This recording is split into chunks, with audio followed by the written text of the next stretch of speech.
Pour ani biso nyoso tout oya na 16h to kimanga mbango pour no ya ba 16h 17h 18h na poto to zala lokuta bu nga pe na baye nga ko ka ke batu nyoso tout ndeto oya boyoko botika ba mapango botika ba bien na tika ba faire na nga kishasa na tika lo pango na ngola ndenga motivation imo na ba bien na nga poto na ekika tika na ya na tuniyo na tuna bino to vanda na bino musuna mboka ndeto to vandi atomona ka esika botinda mbonga ba brikité to mona ba chantier te to mona ba photo te to mona ba preuve te kana zala na business kana tika bomengo kana tika oyaka kolukani aso zana bomengo no zaka ya kokuka na mboka batu ni petit on se présente na tuni yo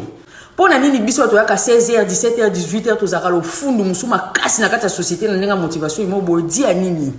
so ba biso la kisa biso ba preuve mangambolo ba eza pete otonga we ba maçon na banen ba aide maçon na banen yo prêtre Kinshasa ana Canada nini ana Paris nini wa yebisa ki abaleka baninga nani